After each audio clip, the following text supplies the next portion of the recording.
Leo.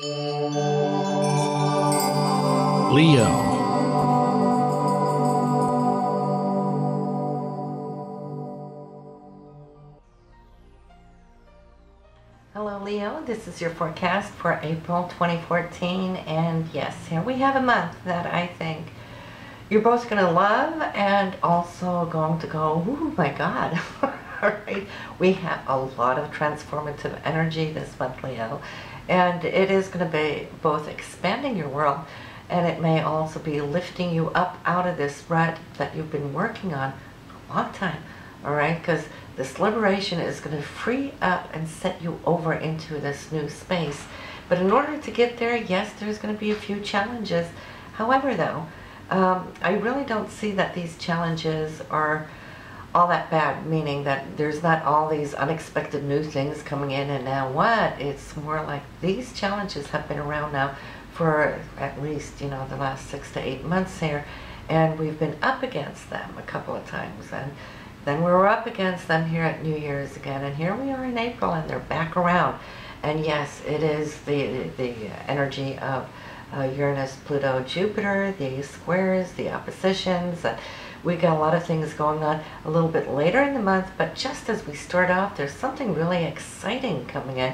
Maybe a little unexpected. Maybe this flash of intuition coming to you, because see, you're starting off the month, Leo, in seeking higher grounds. When I say higher grounds, it's you spiritually seeking now to gain a perspective of where you're heading, okay, where you're at and where you're heading, and looking at it through a different filter of hope and anticipation, and I'd also like to say with a feeling of expansion.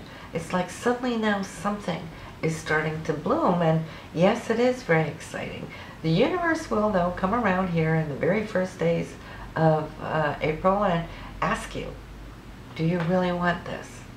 Is this what you really want? And if so, are you ready for how this is going to transform you? Because, and I think you've been feeling this bubbling anticipation for a while. It's like something's been percolating and growing, and so I know you know what it is, even though there might be a couple of small little surprises along the road, but for you here, the greatest expansion coming for you here this month, and we're going to go really into detail a little bit later, but it is those hopes, dreams, wishes, it's like turning the dial so you can get into this new incarnation, if you wish, where you can just totally renew your life, your daily routines, so you can break away from it, and so you can lay down a new foundation for really wanting to expand now what has been laying here, as far as getting in touch with your creativity, those dreams and wishes. 12th house Pisces, Jupiter is there. Thank God Jupiter is now on the direct, okay? It dried up there 4 or 5 months. You were such on a roll here last summer coming into the autumn, and then suddenly what happened? It's like somebody flipped the switch, okay? So like October straight through here to March, it's like, well, it was still in your mind, but you couldn't really access it in the physical world. But now it's starting to pump up its energy, it's moving forward, and it's all about you only being true to yourself. That's how simple this is. This 12th house, this area of your chart, is where you're revamping, recharging your battery, and we've talked about that for a few months since it went into this area, but then it slept, but now it's moving forward. And it's wanting to finalize this journey, which it will be by end of summer, sometime there in July, and then it's going to be coming into your sign, okay? And having Jupiter in your sign is like once every 12 years. Jupiter is expansive, it is abundant, it is gracious, it is generous, it's happy-go-lucky. It's like, talk about coming into a new life. So right now, between now and end of summer, yes, you are finalizing that. What is going to help you accelerate are the aspects, the challenges of this month here in April. It's going to be quite intense end of the month, so I'm going to be building up to it just so you can follow along and understand what is happening, okay? So you know your long-term vision is about being creative, about really getting your horizon back up again, because that's what we navigate by, you know? It's like if we're in the fog and we can't see where we're heading, we get confused and lost and so forth. And some Leos might have felt that while Jupiter was retrograde in this area. It's like, what happened to all my dreams? You know, it's like they disappeared off that horizon. So how can I navigate? Am I going in the right direction or what? Now, as your horizon is lifting, you can see the direction, and that will help you now to move forward. And thank God, because now that Jupiter is direct, when we have this Uranus and Pluto, Mars coming in here, everything that's going to be challenging it, at least you know where you are, who you are, and what it is you want to achieve, right? And then we have the Sun in Aries this month. It's April. It's in the 9th house. That's the house where Jupiter rules, okay? So now we get this extra Jupiter feeling. So that's like a double whammy. And already on April 2nd, the Sun is going to be conjuncting Uranus in this area. And that will just put things on the map of getting some more clear insight, some intuition, some vision. You might just be channeling a whole download of information like, oh my God, now I know what I want. Now I know where I'm heading. Now I know what I want to add into it. See, the 9th house is all about spiritual insights on a higher level, reaching for that total full picture. And it's, you know, ruled by Sagittarius. So you might also find yourself wanting to perhaps even take a class or start a class in this area as you're researching something that's going to be quite important for you. Then we have here on the 3rd, we got Mercury now trining Saturn, so you're going to feel like you're on the right mark, okay? You're communicating something with your own inner mastery. Saturn is always our own inner authority, but it's also the authority that we have outside of ourselves. It's like our bosses, supervisors, it's the government, it's our parents and whatnot. So you're communicating something that has to do with structure. It has to do with something that you have built with a lot of security. It's your anchor. So you're feeling good, even in spite. Today, on this day, the 3rd, you might just be a little challenged from Pluto. Pluto, your 6th house, okay, and the Sun being in the 9th house. Pluto might say, well, are you sure you want this? Because if you're wanting this, if you're going to head this direction, are you ready? Do you think you're ready? Because you're going to have ample time. Even though we're going to have a burst this month, you will still have to end of July to get ready. Why? Because Saturn here is retrograding until July 20th, and Mars, your action and drive and ambition, is also retrograde until May 20th. So they're retrograding, but the universe is going to ask you this month, and we're still only in April, how ready you are. And whatever you can say yes to and whatever you're prepared to commit to, well, that's one thing. Then you will have this time to kind of close off the old. So it's not like everything is just going to, you know, let go of the old right here this month. But you'll get the hang as we go along. Now, we have Venus moving into Pisces on the 5th. Beautiful place for Venus. Venus is love, it's romance. And then in the sign of Pisces, which is all about that universal and cosmic love. I mean, are you kidding me? This is romance deluxe. And it will be in the 8th house, making it even better, because not only do you have the lofty, higher vibration of Venus and Pisces, but you have in the house of Scorpio, double water, double emotion. And Scorpio is all about intimacy, intensity, sexuality, and really going deep with your partner if you have a partner. For those of you single, well, okay, you won't get to experience that intensity emotionally. Maybe you might find somebody new, or you will also look at Venus as a part of your material belongings, money and so forth. And it's the house of not just taxes, but also investments, royalties, commissions. So you might see how you can start building a little bit more security here, not just the income that you bring in, that's the 2nd house, the 8th house, is more about your partner's money or the money you have jointly with somebody else. So maybe there might be a deal coming up here where you can work with somebody and then grow this area together. So you will still feel, trust me, the power of this Venus in Pisces here. It only comes through relatively very quickly, once a year, so you'll have just a few weeks here to enjoy this area. Then we have Mercury. It will be moving out of Pisces, where it has been here in March, and then moving into Aries. So that's more of a fiery Mercury. Mercury is how you communicate. So you will feel, if you've been using a lot of your communication to the romantic side of life when it was in Pisces last month, and the creative side, well, now you're getting back to business. You're back on the mark here, and it will be moving out of this intimate house, romantic house where it has been in March. It will now move into your 9th house, which is a fire house, you know, Sagittarius. It's in the sign of Aries. So your communication is going to be that much more direct. It's going to be blunt. It's going to get right back on track. It has to do with vision, where you're growing, where you're heading. Has to do with research. You might find yourself spending more time online, deepening into those areas of new knowledge. You know, this area, this house is all about reaching for new knowledge, higher knowledge, okay? So we will have that throughout the whole month. And then on the 8th, we have the Sun opposing Mars. Mars currently in your 3rd house for short distance travel. Mars being the man in your life, you know, your partner. It could also be your drive, your own ambitions. It's laying a little low now, and do know that throughout March, all the way to May 20th, this Marsian energy, or if you're a female, it denotes the man in your life, might be a little pulled back, not because he's not interested, but because Mars is retrograde, okay?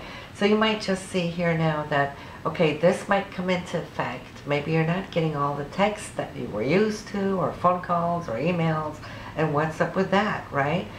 That could open up a can of worms, but don't turn insecure. Understand that Mars is retrograde. Okay, so the Sun being you, and you're a Leo, well, the Sun might here on the 8th, you know, knock on this person's door, you know, or email account, or and say, so what's going on? I haven't heard from you. Whatever the deal is, it's a little antsy energy, but it's going to pass relatively quickly and move into here where Venus now is moving in towards Neptune over these days until it's exact on the 12th. And on the 12th, well, Venus and Neptune is the higher octave of Venus. So here we have this beautiful energy of love and romance, and then the spiritual energy just really filtering through and doing the dance together.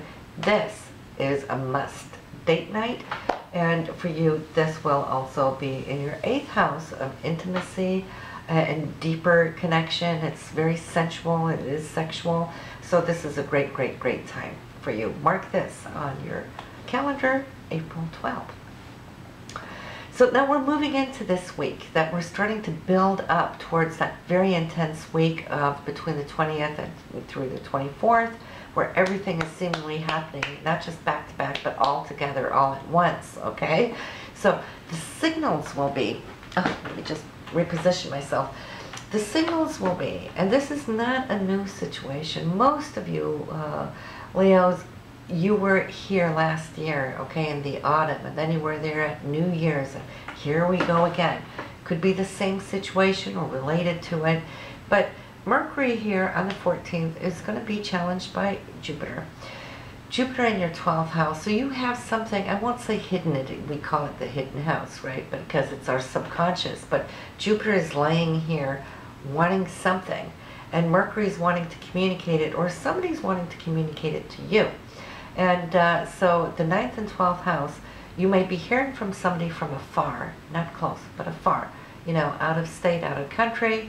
There may be a communication there, and it's really going to be a little exciting, unexpected news coming in, because at the same time, Mercury is conjunct Uranus, which is the unexpected. So that's the unexpected element that may come in.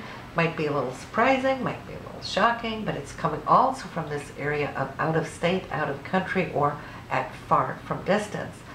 On the 15th, Mercury may square Pluto, and now your communications is being challenged from Pluto, which is the 6th house. So whatever opened up on the 14th, you're needing to think about it a little bit, to kind of have Pluto come in and say, well, how much do you want this? This could be good. You can have this, but in order to have it, you're going to have to do this, this, this, and that. So you're up against now some choices, and Pluto is saying, you know, if you really want this, this could be a pivotal point of transformation. And transformation is what you've been seeking, Leo, right? So that you can get out of your daily rut, the daily routine. That's the 6th house where Pluto is. Pluto's trying to transform all of this so that you can have a deeper experience, a fuller experience of how you can reshape your day-to-day life. So, but when we have those squares, we're like, well, don't really know. It doesn't really help that Mercury, your thought and communication, also is being opposed by Mars at the same time, coming into that next day. So you have a couple of days where Mercury is square Pluto and it's opposed Mars. So you might be going through feeling that you have to make a choice.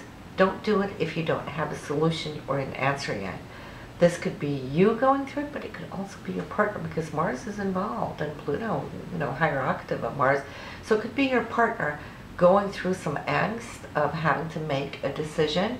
And as long as you guys don't feel pressure, you know, stay away from pressure, because all of these planets can create that pressure, but we don't want to respond. We don't want to act when we're under pressure, because then we're not necessarily seeing it from above in the perspective that we need to in order to make these very deeper and long-lasting decisions that will affect us in the long term, right? So I'd say hang on, just pay attention what's going on 14th through the 18th. Then feel the support, feel the love. Now if you've been feeling a little insecure those days before, the love is going to come in, and you're going to feel it in your heart chakra too. Venus is going to come in and support Jupiter. Jupiter, which gives you, you know, that overall view. Venus, love, and Jupiter here in a trine very harmoniously, and it's going to come here for you between the area of your 8th and 12th. So it's the water houses. So it's all your emotions feeling connected, merging, rising as one. Especially from what's coming from a relationship area, but perhaps also what's coming from an area of what is important to you as far as security goes, okay?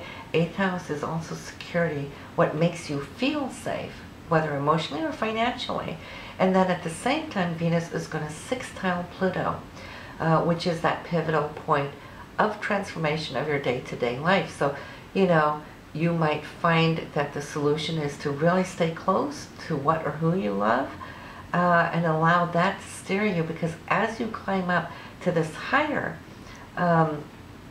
insight, the stronger you're going to stand. Mars here in your 3rd house for communication and balance, being in Libra, you know, that's these choices now, and you're going to have until end of May to work with this person. I feel could be a man. And then the other aspect here, the greatest challenges will be between your 12th, 6th house and your 9th house. So that is your subconsciousness, what it is Spirit wants for you, where Spirit wants to expand in your life.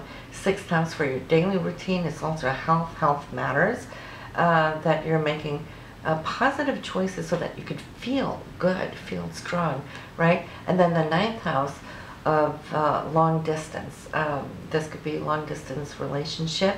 It could also just be people at far, and it could also be you wanting now to transform to a place of higher education, higher understanding, and so forth. So this is where the tension is going to go. So from the 20th, the sun is going to ingress, meaning that it will move into the next sign, moving it from Aries into Taurus. So we're going to feel a little bit stronger, a little bit more headstrong. from the 20th onwards, when we kind of like embed that Taurian energy within ourselves. And then Jupiter is going to square Uranus. Jupiter in your 12th, Uranus in the 9th. Jupiter and Uranus is going to say, so do I want to continue doing what I'm doing? Or do I want to do something else? Am I ready to let go of the old in order to get to the new? See, both Jupiter and Uranus wants you to get into the new, okay? So it might feel like pressure, but actually they're both looking out for you because you've been asking to get into a new vibration. And so Jupiter is helping you with Uranus to kind of split away from the old. We can't, in fact, move into a new room without getting ourselves out of the old room, right? So yes, the pressure is there because not only is Jupiter going to be squaring off on Uranus, but it's also going to be opposing Pluto. Now that's where we're going to feel this deeper sense of transformation. And sure, when these forces are upon us, if we are prepared, we're good. We're strong. They empower us, you know, to make these choices. It's more like Spirit saying, now is the time, right? So you'll be good to actually cut through to the very core of what you're looking for. If you're not prepared, you know, yes, that can leave us feeling quite insecure. This is why astrology really helps to look ahead. And I'd say because of the intensity of this month, you might, you know, listen to this on the March side of the forecast or early in April. I would say when you get to the mid part of April, come back and listen again, just so you have it all lined up, okay? That may help you. Then we have Uranus. Not only is Jupiter squaring off on Uranus, but then we have Uranus squaring off on Pluto. Now that is a big handful right there. Uranus wants to break free and Pluto wants to transform. It's death, rebirth, letting go of the old. So here we have this whole tumultuous energy. It's like an earthquake energy, which is good. It's needed. You know, it's when we don't have the power to do it on our own. Here comes the universe, and it just puts things in place. So it's positive, okay?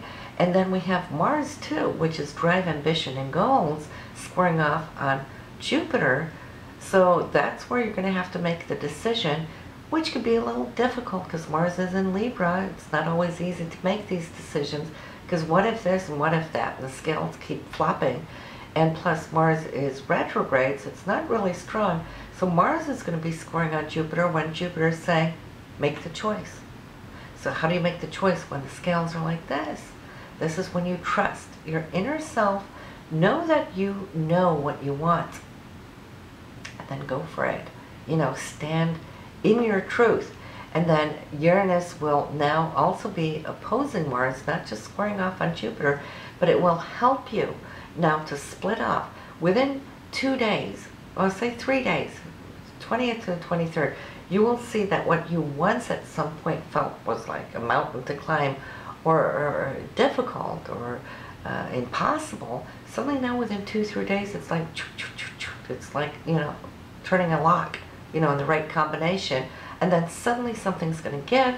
And then you have Mars also squaring off on Pluto, opposing Uranus. Well, I mean, this is energy. I don't even think that we needed Mars going direct because Pluto's there, Uranus there, and they are so powerful in themselves that you will be able to suddenly, it's like flushing through the bottleneck, and then you're out on the other side. So this is really like a birthing. So we have the contractions, we've gone through that for a while, and now comes the birthing. So when you come to the end of this month, well, a lot has taken place, not just what you've worked with this month, but also for what you're setting yourself up for the coming months. The May forecast is going to be very exciting just to see how far you've come, what you did, and so forth. And then, of course, the end of the month, we have a new moon, okay? After all this, the new moon for you here, Leo, is going to be in your 4th house, okay? So right after this whole flush, the moon is just going through your 3rd, coming into your 9th house, and that has to do with putting down your intentions on your roots, what it is you want, how you live, where you live, okay? It's your past, it's your inner integrity. Not like the 1st house, which is your personality that you show out to the world. It's who you are in the inside. It's your inner self your roots, your foundation. Right here, right now, it's going to be really powered up because Saturn is in this area too, helping you to look at where you live, how you live, and how you look at how your life has been up to this point. You know, Saturn's closing down on a 29-year cycle, 29 year cycle of where you've been in the past throughout those years. So you're kind of like accumulating the overall view, so that by the end of this year, when Saturn's done with this area, that's a new birth in itself, and you are then starting off on a new 29 year Saturn cycle.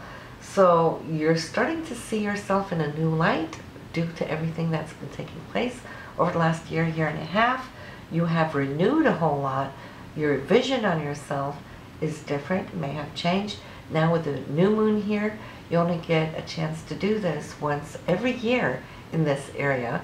So it's got a lot of potent power to put down the intentions of, I really love who I am now. You know, I've transformed since last year. This year, I've come thus much further. I got more of a grip of who I am. It's feeling good, it's feeling solid, and I want to take this energy with me and shunt it into the next year. So when you have the new moon in this area, we only get it once a year, so it'll probably be around the same time, April of 2015. This is the time to really put those intentions there that you're feeling great and good. All right? So as you can see, yes, there is a month, and you will be changing a whole lot of this. And next month, like I said, you know, your area right now is leading into finding where you're at, researching where you're wanting to go, because next month, May, for you, Leo, it's all going to be about career, okay? And I think a lot of you have been focused on it, but you've been feeling that something kind of has slowed down a little bit so that you can catch up on other areas of life. So I think many of you will be happy for what is coming here in May. So go transform your life with these energies, make the big stars burst out all the old and bring in this new. And I will see you next month. And but do listen to your moon and rising sign in the meanwhile, and I'll see you in May. Bye now. Do you follow Karen's daily scopes yet? If not, and wonder what they hold, click the sample link below and listen to both the Astro Scope and Tarot Scope, and get a feel for what you can expect in your love, career, and financial outlook for today.